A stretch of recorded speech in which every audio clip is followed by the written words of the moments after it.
Up next, Authentically Detroit welcomes Vice President of Diversity, Equity, and Inclusion, DEI for the Detroit Pistons, Stefen Welch, to discuss his journey as a leader, role with the Detroit Pistons, and the war on DEI.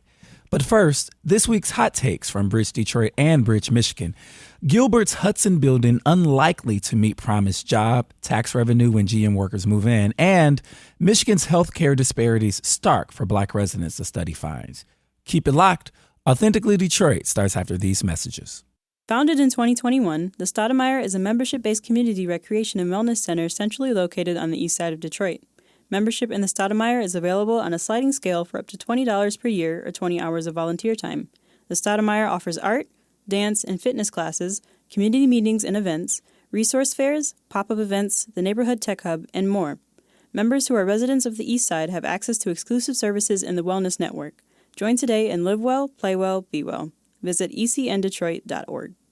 Hey, y'all, it's Orlando. We just want to let you know that the views and opinions expressed during this podcast episode are those of the co-hosts and guests and not their sponsoring institutions. Now, let's start the show.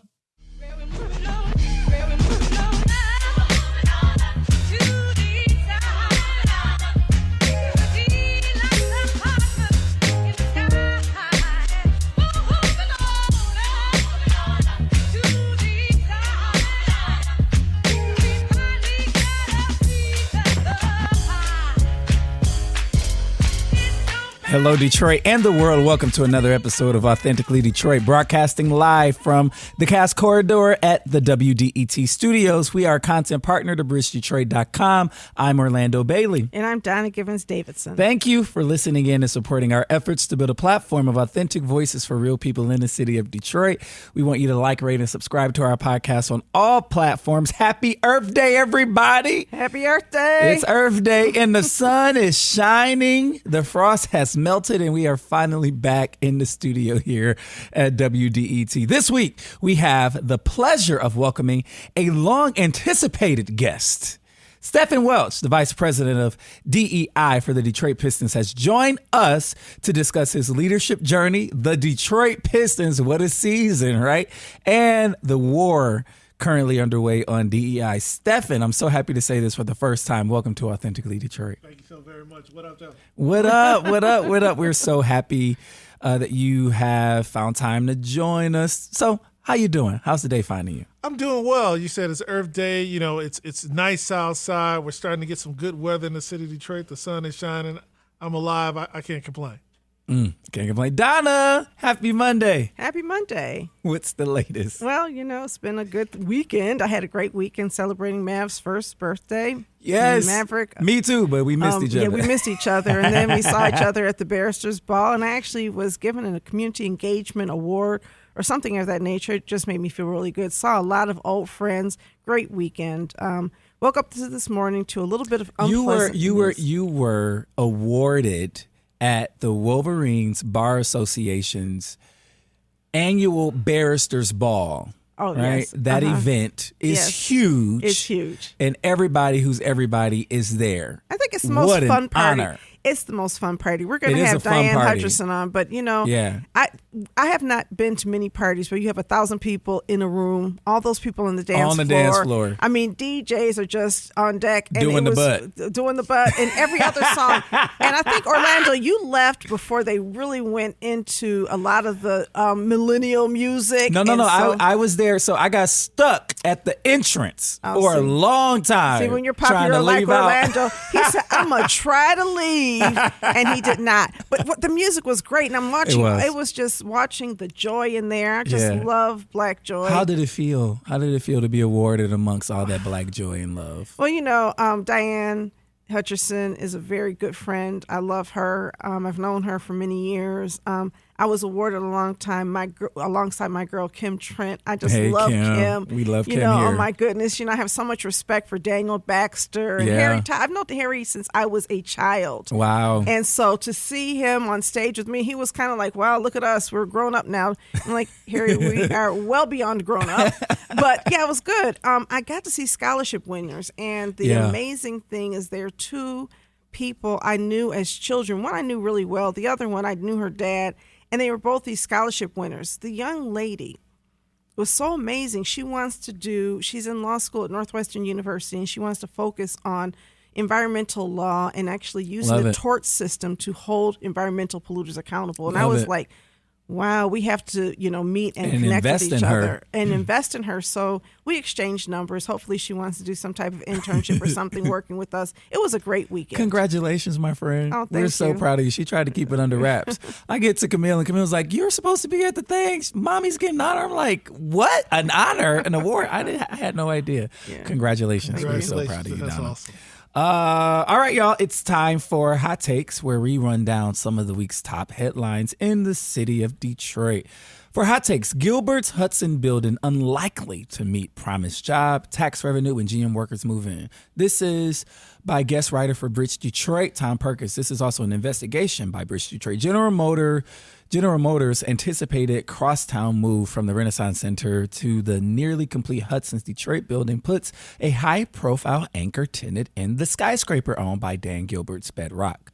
But it also puts Bedrock on pace to miss the job and tax revenue creation promises it made in exchange for a controversial $60 million tax incentive in 2022, a new Bridge Detroit analysis finds. The potential shortfall casts doubt on the basis for taxpayer support for what will be Detroit's second tallest skyscraper. Supporters of the tax break insisted at the time that the Hudson site would create 2,000 new jobs and net $71 million in new city tax revenue from the additional workers. But Detroit will not see a net gain in new jobs or local tax revenue for the estimated 850 GM Renaissance Center employees. It simply moves existing jobs from one building to another, which will not generate new tax revenue for the city. This reduces Bedrock's projected new job creation total to 1,150 and its new income tax impact by 43%, which means the Hudson's Detroit site could now at best generate about $52 million in new tax revenue. 3 economists who reviewed the analysis called it fair but conservative and said the project will likely create very little, if any, net positive revenue. A city spokesperson said the analysis is, quote, premature. Hudson's Detroit is on pace to be a great net loser, said Greg Leroy, an economist with the subsidy tracker Good Jobs First. He reviewed a tax incentive proposal in 2022 and at the time labeled Bedrock's job creation claims laughable because office buildings create very few new jobs. Instead, they largely house jobs that already exist. City officials rejected Leroy's comments at the time and insisted jobs would move from outside the city to the Hudson site. A lot to break down here, Donna. What say you? I don't know whether to laugh or cry or just say, I told you so. I don't know anybody who really believed that there were going to be all these jobs created. I doubt the people at the Downtown Development Authority believe these jobs are going to be created, but you do it anyway because you want pretty new buildings and our job is to appease the 1%. Because let's look at it like this. If I'm doing a housing development or a business development on the east side of Detroit, and I go to the bank and I come up with some numbers like that, they're going to say, prove it. Show me a market study. And if I show them a rosy market study, they're going to say, show me another. And they probably won't invest because it doesn't make sense. Mm-hmm. What doesn't make sense is the fact that we have a shrinking office presence downtown. It doesn't make sense for us to invest and expect that to happen. Now, the city says it's too soon to tell, and I don't know what they mean. Do they mean that they think that the 850 employees who are moving from the Renaissance Center to this building are going to generate new taxes? Are we going to give them raises? Are we going to double their income? It's not too soon. It's just common sense, and it bothers me because in this scenario, they had access to the facts, and they chose not to believe them to push this narrative. Mm-hmm. And you have to ask yourself who benefits from this kind of development where people make promises they can't keep. Well, the first thing is that in this article, the developers who sold these false numbers will not lose a dime of the tax incentives that they received. They will be whole, regardless of whether or not they produce, because there's no clawback, there's no consequences for not delivering on these ridiculous inflated numbers. Yeah, I also want to say that we try to get a comment from Bedrock, from the city in DEGC. I'll read this to you. Mayor Mike Duggan's spokesperson John Roach said the findings rest on premature and unverified assumptions and deferred to bedrock. The company's spokespeople did not respond to multiple requests for comment, nor did the Detroit Economic Growth Corporation, a quasi-public agency that negotiates and develops incentive deals for the cities. So while Bridges' analysis is an estimate, it is also a very conservative way to look at the GM announcement is going and what it's going to do. So, so much to talk about. I think that residents also understand and understood what you are talking about, which is why residents came out in droves to public comment to encourage the council to reject that, right? Mm-hmm. And I think the piece that is almost insulting is the sentiment that residents don't understand tax incentives. And so what we have to do is we're going to have to put on some community education forums so that we can explain to residents like exactly what this means and how this works. Well, I mean, the funniest part of this, I'm not going to even get into all of the comedy there because it's dark comedy. But I will say that part of the dark comedy is that in February, the Citizens Research Council, I think you're on the board of that organization, produced a report on economic development that was equally laughable that said we can illy afford to stop incentivizing these projects. And it's like, come on, dude. Yeah.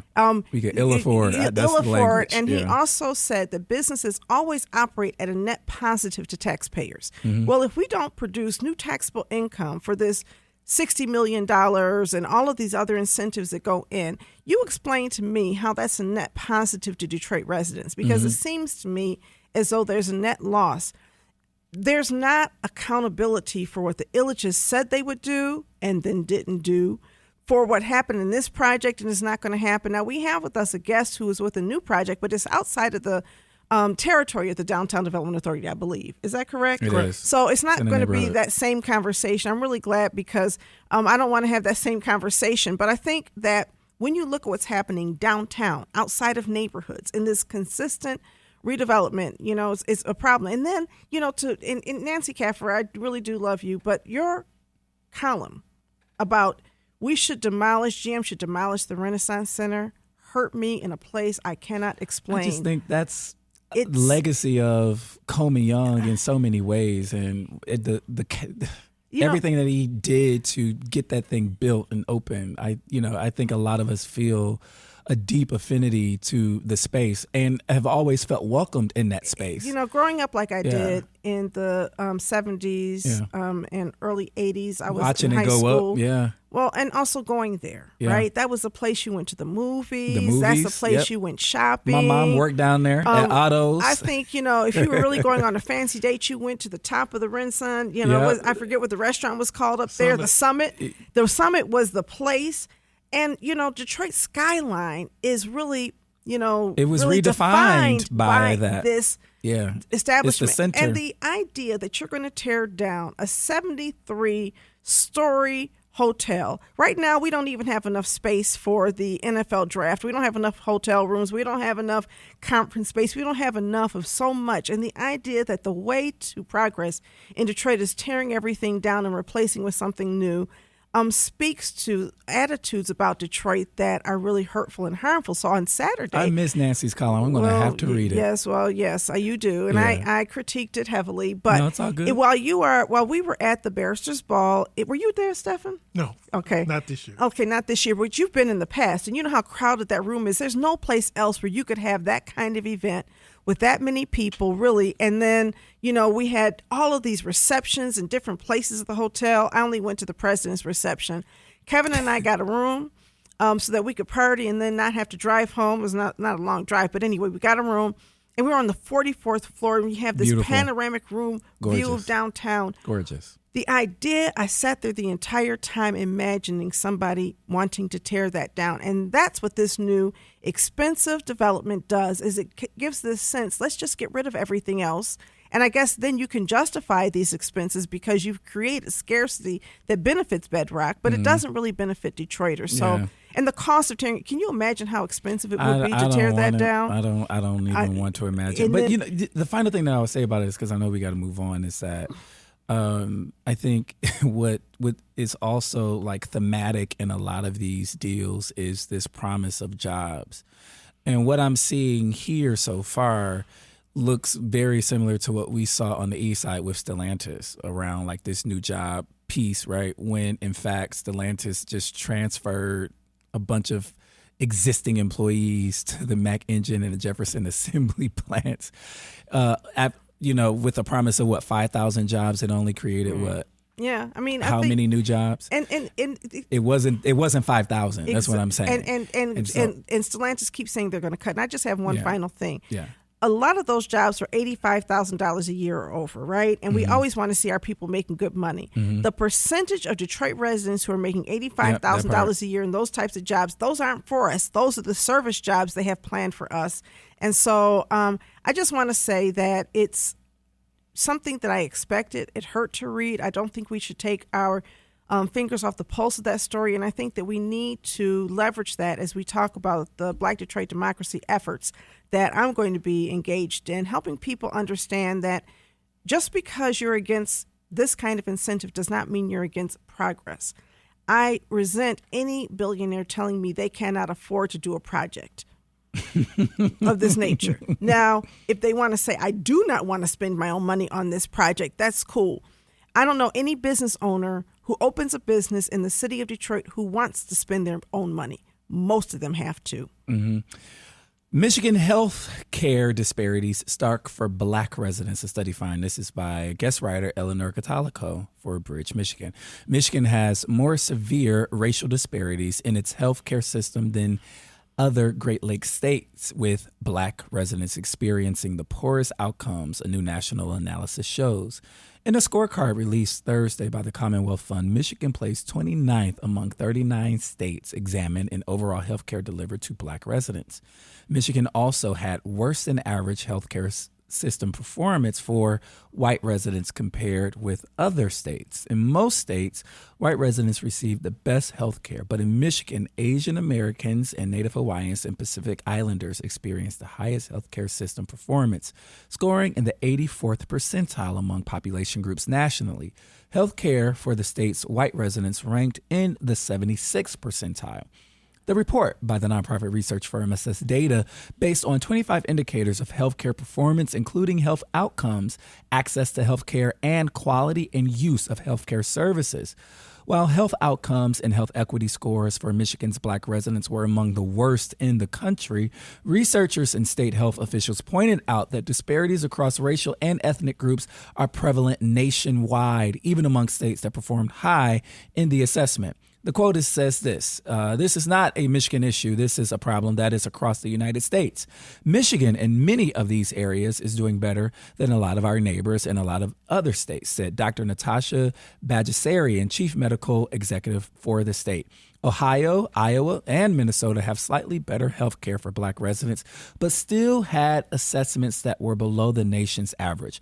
Illinois, Indiana, Wisconsin, and Missouri scored even worse in healthcare quality. So many states perform poorly when it comes to the health of women, mothers, and babies, with high and increasing rates of maternal and infant mortality and inequities in pregnancy-related outcomes for Black and American Indian and Alaska Native women. Mortality increased during the pandemic. Besides infant mortality, the report evaluated adult obesity, cancer rates and screenings, out-of-pocket medical spending, preventable hospitalizations, emergency room visits, and the cost of health care.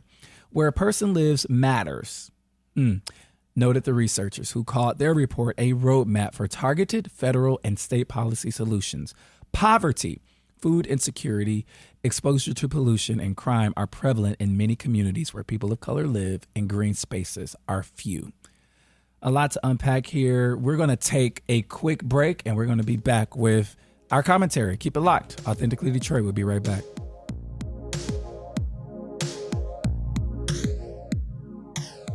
Bridge Detroit is your news and engagement platform that is telling the stories of Detroiters rooted by community priorities.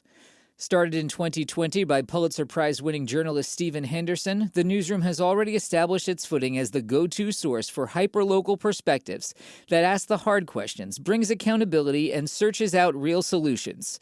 It's free to become a member of this award-winning news organization. Visit bridgedetroit.com today to sign up to receive the news delivered right to your inbox. Bridge Detroit. By Detroiters, for Detroiters.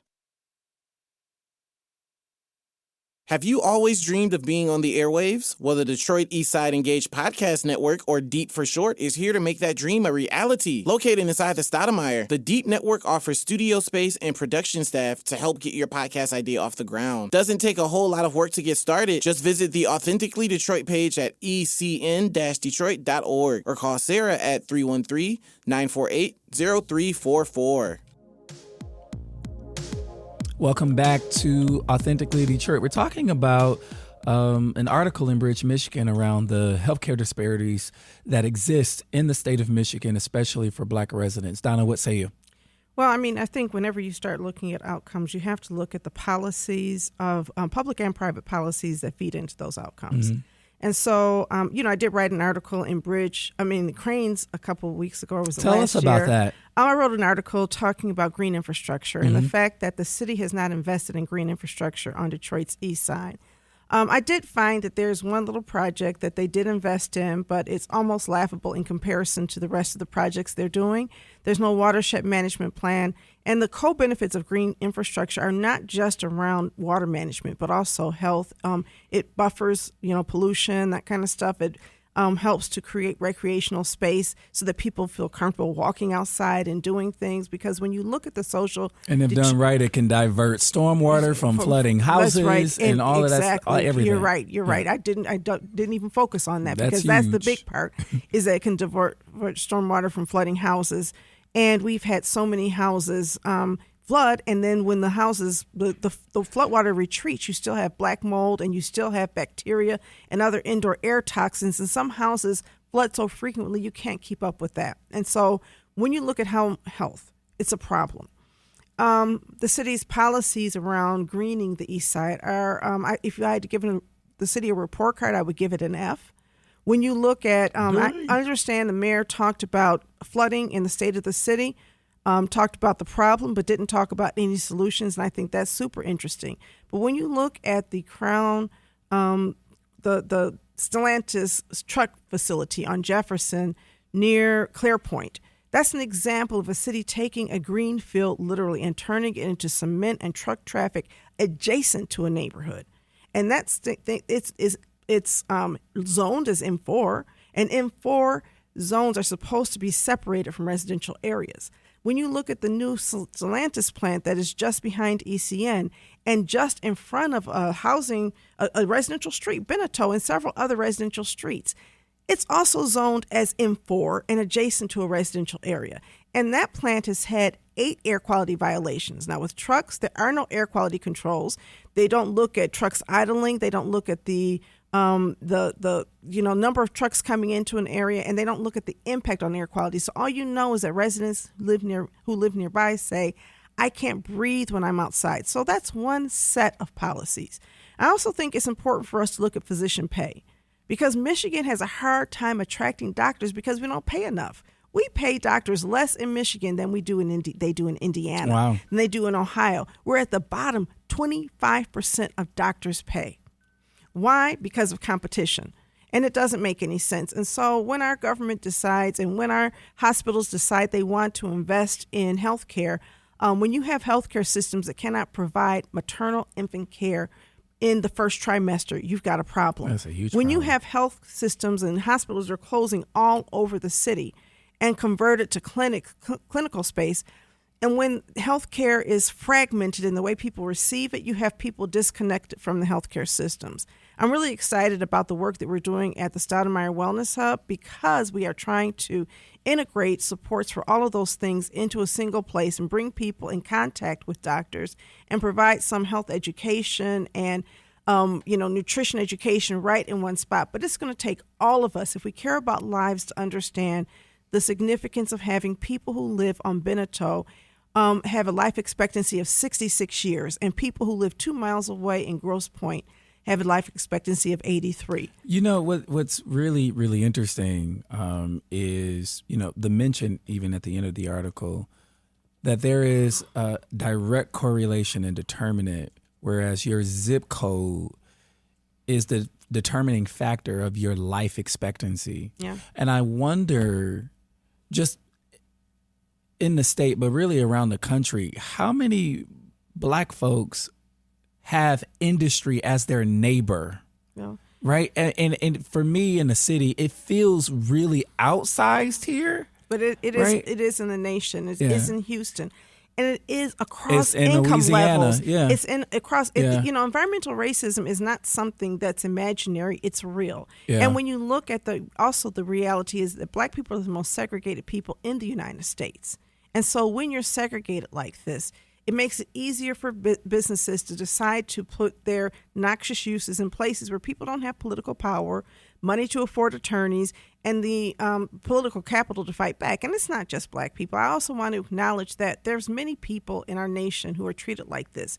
If you look in the Appalachian Mountains and you see what's happening to Appalachians, I always say they're not really white, they're hillbillies, but because, they don't get treated like what's happening in Southwest. In Marathon. Marathon, the interesting thing is the community 48217 is the only majority Black zip code in Southwest Detroit. And there's even contention among Southwest Detroiters whether or not the Black folks there should be getting the kind of attention that Mexicans and white people are. But if you look in Navajo Nation, in the nation's Southwest, the uranium, it's a huge, huge area where we've done uranium mining, and people, Native Americans who live near the uranium mining sites are living, have a life expectancy of something like 36 years. We've got to do something. And I said this at a climate conference the other day. We have got to protect our people. We are so focused in our environmental activism on protecting the climate, but if we protect people, the climate will be okay. Because where we are damaging the climate, people are also dying right now. And I've shared with them at that time, I don't know if it was popular with everybody there, that if you look at what's happening to our children, in 20 to 30 years, that will be their children and their grandchildren. We are the miner's canary, and whatever is happening here is definitely going to happen elsewhere because there is one air, one water, and one soil, and we've got to stop polluting. But we also have to invest in health care. We have to trust Black people when they go to the doctor and listen to them. We have to reinvest in urban health care as a specialty and understand that don't tell me you care and you don't have dollars specifically targeted to urban health care. It's great to give people insurance, but we need healthcare systems that are well funded and resourced so we can attract the best doctors. Culturally intelligent. So, I would like to shout out a really good friend to this show, Kat Stafford, who rang this alarm last year with an amazing piece, a series actually from the Associated Press. I just want to make sure that for the record, this has already been studied, right? This has already been reported on by an amazing Black woman. We love her. In the person of Kat Stafford, especially that infant mortality piece, especially disadvantageously affecting and disproportionately affecting Black women. So. Now she has a worldview. We've got to get her back on the show with Reuters. Yeah, she's with Reuters now. And so she's looking at international Reuters. And a lot of this stuff is not just U.S. based. So let's try to get her on in the future so we can have this new conversation. Yeah, Kat, I know you be listening, so we want you to come back. We love you. We love you, Kat Stafford. All right, let's talk to Stefen Welch. Stefen serves as Vice President of Diversity, Equity, and Inclusion for the NBA's Detroit Pistons, a Detroit native. We're so proud of him. Welch focuses on the team's strategy to attract and acquire diverse talent, professional development opportunities for employees, and identifying strategic business initiatives. Previously, Welch led DEI for national retailer Saks Off Fifth and the country's largest mortgage lender, Rocket Mortgage, at the time. Very good point. Shady. Welch earned his bachelor's degree from Oakland University, a master's degree from the University of Detroit Mercy, and a DEI certificate from Cornell University. He has also studied at Howard within the Executive MBA program. In 2023, he earned a Crain's 2023 Excellence in HR Award, and Governor Gretchen Whitmer appointed him to Oakland University's Board of Trustees. Welcome. Y'all clap it up for this Black man. I have one initial question for HR. I already shared it with you before we started. Are you going to hire Scott Perry? I have no idea. I plead the fifth. I'm always rooting for Detroiters no matter where we're at. So, but I imagine it's going to be a very competitive search, and the team is going to do what's right for the team. But like I said, I'm always rooting for Detroiters no matter where they are. My second question is, how is the front office doing after this season? How y'all doing? Y'all all right? Y'all holding up? That's a very good question. What I believe is still consistent is hope, and knowing that we have a great group of young men and women who are a part of the team and the staff who are doing everything that they can to make sure that we put an awesome product out there on the floor for Detroiters and for Detroiters to be proud of. And additionally to that, I know that as an organization, even if we don't succeed as fast as we would like to succeed on the court, we're always going to do whatever we can to succeed off the court as well, too, with the work that we do in the community. So we're still hopeful. We're excited about the upcoming draft. There are a number of initiatives that we're going to be a part of this summer as well. So we're looking forward to the future. Let me just ask you a question about DEI in the draft. Are people talking about don't recruit black players in terms of DEI, or is that some other part of the organization? I have not heard you that. Know what? You never hear that. Listen, you know what you're not gonna hear. We have the NBA draft going. I mean, the NFL draft going on right now, right? Nobody's gonna say don't hire that brother who can run. Okay.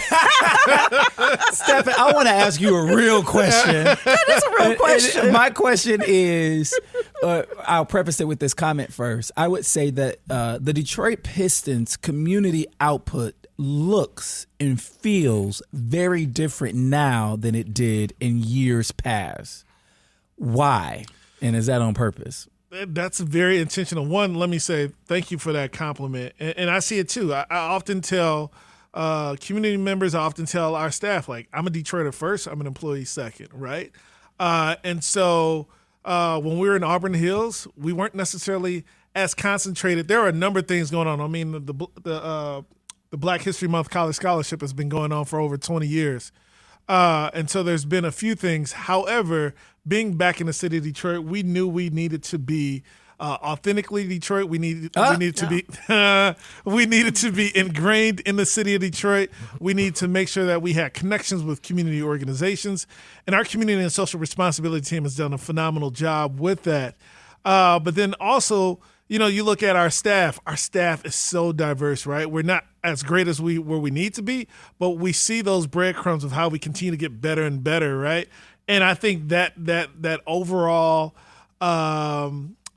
knowledge and experience and where we come from and just overall diversity makes us better as an organization. And so we want to be a part of the city of Detroit.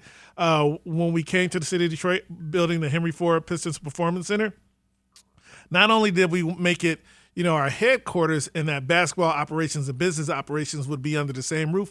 Oftentimes in the NBA, you don't see that. So there's a lot more collaboration there. But then we also wanted to make sure that facility would be a community hub as well. Yeah. Typically, NBA facilities are fortresses. They don't want you in, and if you get in, you ain't getting out, right? And so we met with folks within the community prior to that building being erected, and there were certain things that we heard. We heard Fitness Works was closed, and neighbors and residents needed a place to go and exercise, right? So that's why the Platinum Fitness is there. We heard that people needed places and spaces where they can get, you know, an alternative when it comes to fresh food. That's why Plum Market is there, right? Those things aren't there because the Pistons said it needed to be there. They're there because residents said they wanted things like that, right? And so once again, utilizing, you know, our platform to power humanity, to make sure that we utilize our privilege, to make sure that we can do everything that we can as a professional sports team to really impact the city of Detroit. So I want to talk about a big project that was in the news recently as we talk about tax abatements and all of those conversations, where you are looking to grow your footprint in an actual neighborhood. And there was some community pushback. Can you talk about that experience? Yeah, that was a very long experience, and thank you for that question. Oh, yeah, we covered it. Yeah, thank you for covering it as well, too. You know, that experience, for me personally, was something that I held a lot of pride with. Even before we got to this moment. Over a year ago, we started engagement with community residents, with community organizations. I remember sitting down and having a Zoom call with Donna, right? And so we had a lot of conversations. If you were a resident, if you were a faith-based leader, if you were a part of a community development corporation, the list goes on and on. If you were a senior, we had a conversation with you, especially within that impact area. And we received some great feedback, but we also received some challenging feedback, and we understood why sometimes we would be challenged, right? Anytime there was a disagreement, it wasn't for the sake of just being disagreeable. It's because people had certain experiences, right? And like the ones we talked about earlier today, right? Exactly. Promises made, promises not kept. Right. And so that's what we pride ourselves on since being back in the city of Detroit. The promises that we made are the promises that we kept. You look at, when we came in and we said, hey, we want to help with providing a little bit of extra TLC to our city parks. And so there were a need to redo those basketball courts. Pistons parks everywhere. Everywhere, right? At 40 courts. At 40, I believe 44 parks across the city. Chandler Park has a really nice one, right? Yeah, exactly. Thank you, Grand Hill. Chandler Park is amazing. And Grand Hill came out for that one. Exactly. And Pistons so legend. we said we would do 60. I don't know what happened. Maybe somebody stopped counting. We did 64. Oh. And so I was thinking you still had something to do because No. I have a place. Okay. I like the way you think. Right. And so just knowing that there are a ton of opportunities out there. And so, we eventually got to a great place with the Neighborhood Advisory Council, which did a phenomenal job of representing the neighborhood and serving the neighborhood. And we agreed upon an amazing package that we presented to City Council. City Council put their stamp of approval on it. And so now we're typically on the clock and we're building out these opportunities from a logistical standpoint of how we can continue to have that impact in the city of Detroit. Last question on this. I have a question on that too. Oh, okay. I was just going to say a lot of folks are happy about the package, and some folks aren't. How are you guys staying engaged with the folks who aren't happy? Very good question. We're going to consistently stay engaged and have those communications. Just because we received City Council's approval and we received the state's approval, that doesn't mean we're going to stop, right? Mm-hmm. We're going to continue to have those conversations. We've been extremely engaged with the Department of Neighborhoods. Mm-hmm. Shout out to District 5. They've been amazing for us. We've been engaged. We've had small business roundtables with many of the small businesses within District Josh 5 Roberson. as well. Go ahead, Josh. Yeah, Josh Roberson, as well as Keith Butler. I call Keith Butler the bishop. Although not the bishop, if you all know what I'm talking about. Yeah. But they've been amazing, right? And so we're going to continue to have those conversations. One of the challenges, and I do have a question after this, in addition to this, but one of the challenges is the monitoring is done by the Office of Civil Rights, and there's not a lot of transparency when most projects are done. So you hear all these promises, and people on the NAC agree to things, and they expect certain reports, and they're not coming back. Will you go over and above to make sure people know after the fact things that they may not, get from the Department of Neighborhoods because they have a relationship with the Pistons and not just the city? Yeah, we are totally in agreement with that. We want to be extremely proactive, right? So even after the fact, if that makes sense, we want to make sure people have the information. So we have a website that people will be able to go to and get constant updates in regards to that. Oh, give me the website. Is it constant updates as to all of the things you committed to, or constant updates on the project? Because there's a project that's near my office. I won't say it's Stellantis, but anyway, they sent us out these PR things, but they're not really updating us on some of the information that we want to know. And so it feels like we are being, the president of the NAC is a friend and a partner of ours, and he's even got to the point of saying, wait a minute, Office of Civil Rights, City of Detroit, you have a responsibility to tell us more. Mm-hmm. So will you be tracking those promises? Oh, most definitely. I had a meeting last week with our team in regards to that. So we're going to be doing that. I know literally we have a spreadsheet of all the things going on. We know who's assigned to it. We know who we need to engage with and continue to engage with. So we'll definitely be doing that. We're gonna take one quick break and come back to my question. We're gonna come back to Donna's question. More with Stefen Welch from the Detroit Pistons when we come back.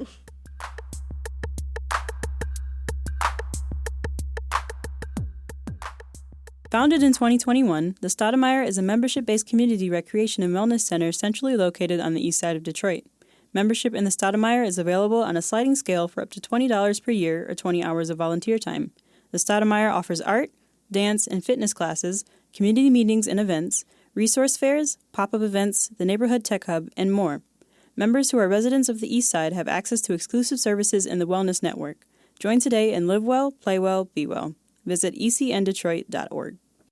Have you always dreamed of being on the airwaves? Well, the Detroit Eastside Engaged Podcast Network, or DEEP for short, is here to make that dream a reality. Located inside the Stoudemire, the DEEP Network offers studio space and production staff to help get your podcast idea off the ground. Doesn't take a whole lot of work to get started. Just visit the Authentically Detroit page at ecn-detroit.org or call Sarah at 313-948-0344.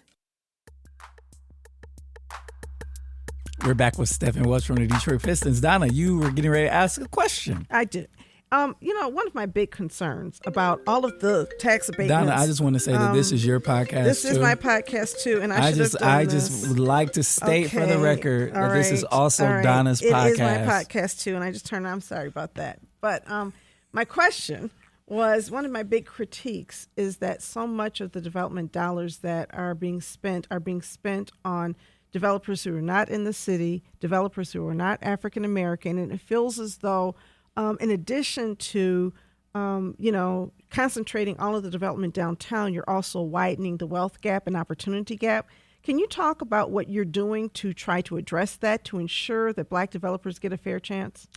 And let me go back to this. Doesn't just start today, right? You look at the Pistons Performance Center that was opened in the fall of 2019. That was built by Brinker, which is the largest African-American owned construction firm in the country, based in the city of Detroit. So we're honored that we had that opportunity to bring Brinker in and do that. And so also working with READ, the Real Estate Association Developers of Detroit. I think I got that acronym correct. And working with them, right? And Reed has provided us with some amazing feedback and suggestions as well, too. And so we're continuing to be engaged with them. They provided a letter of support. We want to make sure that we do everything that we can do to promote businesses that come from marginal communities. And as someone who comes from that community, I want to make sure that I do everything that I can to make sure that these companies have an opportunity. A lot of times companies overlook or don't want to take the time. I pride myself on someone who wants to look and take the time to make sure we're doing the right thing. Yeah. And so we're going to continue to do that. Now, I've heard one criticism that the agreement that you reached with Reed, you did reach some type of agreement, right? Correct. That it doesn't have teeth. Does it? I would say it does, and it was signed by Reed, so I would hope it does. I didn't hear that criticism from Reed. Okay, got it. Yeah. Stefen, I want to talk to you about the conversation surrounding DEI. You've been a DEI practitioner now for years. Number one, is the position that you currently occupy created when you stepped in it? And then I want to ask you about just the national conversation around DEI and the assault on it. I mean, we saw a lot of performative statements and positions and things created after George Floyd was murdered in 2020. And what we're seeing now, even through the courts and in different policies at universities and other corporations, that DEI is being divested in, it's being eliminated. So really want to get your thoughts around that. Yeah, and I would like to start the story with taking me back very early on in my career and what got me into this space. Because the interesting thing is that I've been doing DEI work my entire career. I just didn't know it. I didn't know there was a term until I was actually tapped to do it. And so something happened early on in my career where I was discriminated against. And I reported it. And when I reported it, 2 days later, I was walked out the building. And I was like, wait, I told you what was going on. I didn't respond. You said thank you. And then the person who I reported it to, who was walking me out the building with my boxer, said, my job is to protect the business, not to protect you. And I never heard that before. Wow. And it took me down this very dark path where I was eventually on the parking structure of my apartment in Midtown holding on to the steering wheel saying I can't do it anymore. Luckily, I got a call from my dad. Wow. But at that moment, and talking to my dad, I said, I will never work for an organization that doesn't champion and celebrate difference in diversity, right? And so I started to work in the health industry, advocating for folks who are either uninsured or underinsured. Then I started to work in the space of disabilities. Then I started to work in community development. And so literally this work of identifying opportunities to access and removing barriers to that access was birthed, right? Out of that pain. Out of that pain, right? And Jay-Z has a line where he says, Hov did that, so hopefully you don't have to go through that.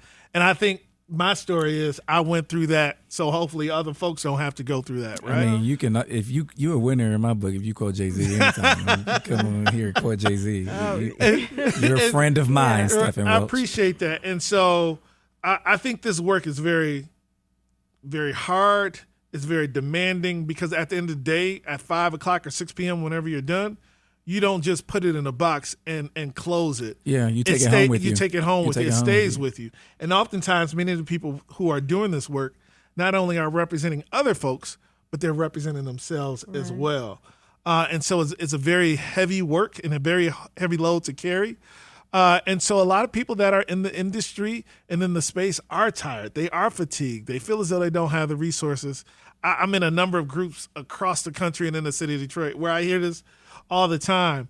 The great thing is that, I work for an organization that is diverse, that it's in the NBA. And so we have a platform where we can do certain things to make certain statements, to not only do the performative, but also the programmatic work as well, where we've seen the impact. So I'm motivated by that every day. Yeah. But I'm honest, it is tough. It is hard. I read all these different articles. What do you make of the wave of regressive policy happening around the country right now? Well, we know that is a narrative spoken by folks who are in fear of something being taken away from them, especially when people automatically say, oh, that's just something for black folks. When we know it's not just for black people. Of course, black people are going to be a part of the conversation, and they need to be a part of the conversation. But we're talking about people who have disabilities. We're talking about women. We're talking about people who come from a multitude of different experiences and background. So if you have someone in your family who has a disability, if you have a mother, a sister, a daughter, a wife, a friend who is a woman, if you have someone in your circle who comes from a particular background, then more than likely we are advocating for them. And so if you're against that, then you're against them. I think people always see DEI as charity and not, successful, how to be successful. But in reality, I found that the more diverse a group is, the more intelligent that group is. For sure. So, that there are literally studies that show that organizations who are more diverse than their counterparts outcompete them by like 34%. Yeah. That's a huge chunk of the market. In my house, there are 4 people. Well, 3. Our niece, our daughter, who we call her. She's I moved love up. that. Yeah. She's our niece/daughter. And so there's me. I'm 6'1". Hopefully, I think I still am. There's my wife, who is probably about, is about 5'7".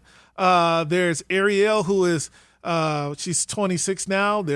She's probably about 5 foot, maybe 4'11". And then there's Aria, the boss of the house, who's 7 years old. We all have different sight levels. And every now and again, one of them might leave something out that I'm about to trip on because they can see it and I can't, right?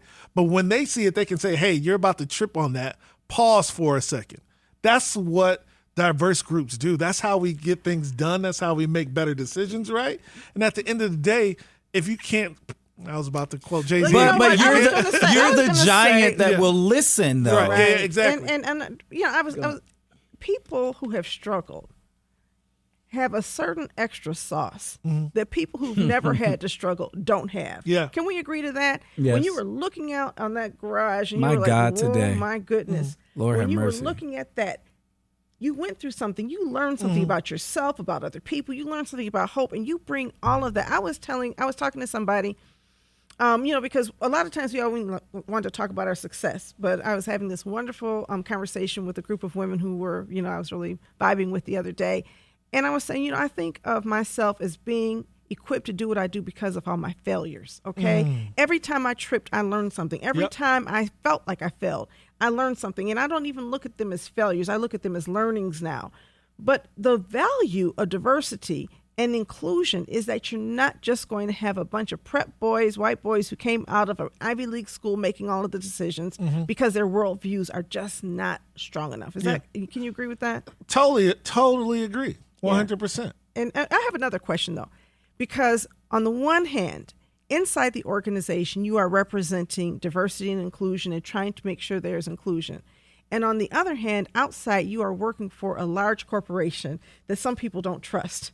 And so you have your inside challenge and then your outside challenge, getting other people like you to trust that you're going to do the right thing. How do you balance that? I think I love that. That's a very good question and definitely something that I hold very near and dear to my heart. I always try to engage with empathy and as well as with sympathy as well, too. Once again, when we are challenged, I can understand why we're challenged because I've lived through those challenging moments, right? And so if I'm there to share not only what I've heard, if I share it back internally and say, this is why the thought is this way. How can we make sure we don't create these same mistakes? But then also I can tell someone who's on the other side of that to say, hey, I'm going to do everything to make sure, everything within my power to make sure that doesn't happen because I understand and value what you're saying and it's valid, right? And you mean that sincerely. And I mean that you always seem so sincere when you say it so that people can trust you in those words. Thank you so very much. His name, Stefen Welch's name is good out in these streets. I appreciate that. It really is because that delicate tango and balance is not for the faint of heart, and you do it and you do it well, and we know that you mean what you say, and we see the culture really reflected within the Pistons organization that we haven't seen maybe since the Bad Boys era. You know what I mean? Like Detroit culture. You've been to a game, Donna? Yes, I have, of course. You seen the bling cam? I mean, just like the fun aspects of like what we do as Detroit, like the swag cam. Like, I don't remember that stuff. If I could get rid of one thing, I would just get rid of all the gambling ads, but you can't do that. But I do want to say that you and your wife are such a cute couple. Thank you. Y'all are so cute. She's at Kresge, you're at and we need people inside these spaces. And I think because if we don't have you inside that space, there's nobody to bring us there and to bring our opinions there. And I always try to help people understand. I remember being at a community meeting and someone called me a token, and I was very taken back by it. But at the end of the day, I said, we want people inside of these conversations to say what we should and should not do. But then when we have those folks, sometimes we challenge them, and I get it. And so at the end of the day, I'm just going to continue to do the right thing. And we have to challenge you. Yeah, for sure. And we have to critique you. And I think the cool thing about that, and this has been my critique for a minute, is like the other thing about you that I like is that you ain't no punk. Like this is a thing that pisses me off about folks who have to have external facing jobs for big corporations. They're scared of dissent. They're scared of disagreement, and they're scared of our residents. They're punks. Vindictive. It drives me nuts. Yeah. And you're not vengeful. You're not any of those things. You're just like, yo, I got to take. Hey, today I had to take the licking. Yeah. And it is what it is. And I'm gonna show up tomorrow. And we all have to do that. For sure. And we're so privileged. We have to do that. Yeah. And this takes me to another experience that I love. Once we got approval from the city council, one of our biggest people who were totally against the project, she came to me and she said, I'm happy. Can you share a name? I will not share this person's name. I will not do it, but it was amazing to hear that. I wasn't expecting it, but that was a great moment. You know, I think the difference between that one and some of the other ones is Henry Ford Health is a health serving organization that employs Black people, that serves Black people, and the Pistons, of course, are us. And so when you have organizations that are doing that, you may fight it, but at the same time, it doesn't feel like outsiders really taking control in the same way for most of us. Yeah, and at the end of the day, when we look at this $3.5 billion investment from a healthcare access standpoint, from a healthcare research standpoint, from just having amazing spaces in the city of Detroit. These are the things that we all grew up wanting to see in the city of Detroit. So many friends we've all have left for professional opportunities, have left because they felt as though the city wasn't a vibe or whatever that means, right? And to see these things where, you know, Black people get a chance to be a part of the conversation, Black people have an opportunity to develop their careers within us.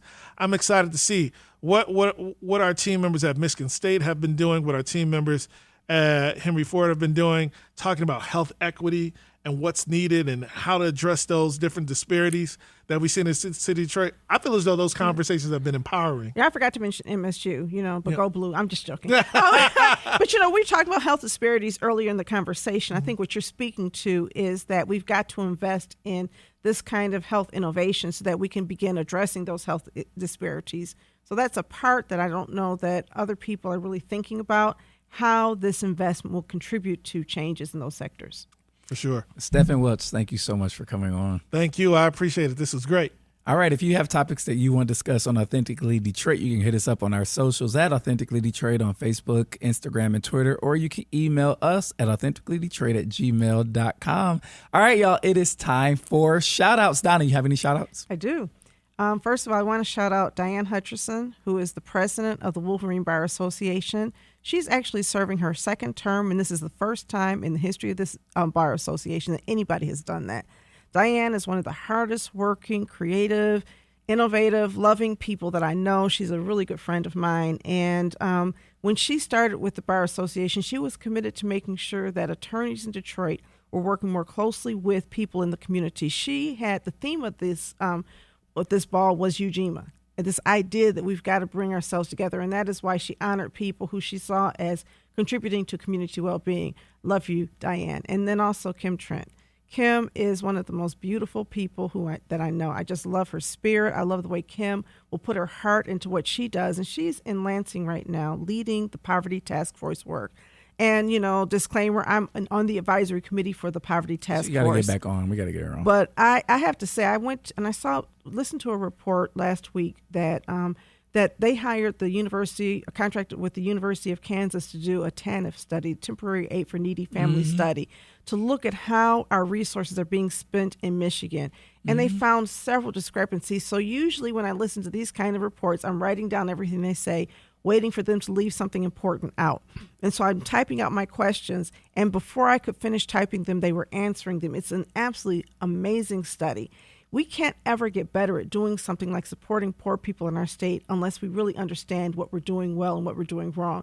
And I'm in a room full of mostly white people. Kim Trent and I are like 3 or 4 of the Black people in the room, and she's got to work with bureaucrats at the state level to get them to analyze and reflect on their own behavior and their own policies. And a lot of times that's hard to do.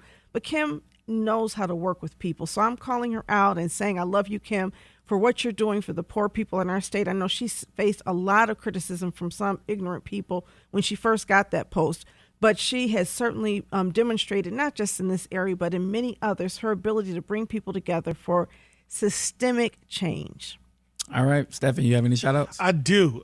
3 shout-outs. One, Donna, you are an amazing pillar in this community, and Detroit is better because you're here. Thank you for staying.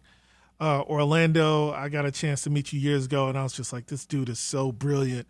And I was actually down to no offense, but I was trying to find a way to steal him because everybody was. Everybody was. I was like, this guy's brilliant. Man, he would make my life so much easier. And I literally watched an event that you all were having, and the person left the organization, and they're like, who's going to do it? And you're like, Orlando's going to take care of it. And Orlando took care of it and took it to the next level. So shout out to you, brother. And I just want to say this. I never thought of it as theft. We're all supposed to pursue our dreams and our talent, and a lot of times people who lead organizations become very possessive over people rather than really wanting to see people soar. So I'm really happy to see Orlando as he has soared, and so I would not have been mad if he had gone to you. I would have been upset that I lost him. But you know what I mean? Yeah, anyway, I get it. And then a third to Detroiters, those of you all who stayed, right? And we have a big week this week, And there's a lot of new stuff going on in the city of Detroit, but the city of Detroit would not be what it is without the folks who stayed and endured and championed and advocated and fought through some very hard times. Our story is so complex but so beautiful at the same time. So as always, I salute you with a what up, though. And, some of the nice things that are popping up for the enjoyment of our visitors need not be tactical, but permanent, because Detroiters deserve nice things too. So shout out to you, Detroit. We love you. All right, that's going to do it for this episode of Authentically Detroit. We'll see you next time.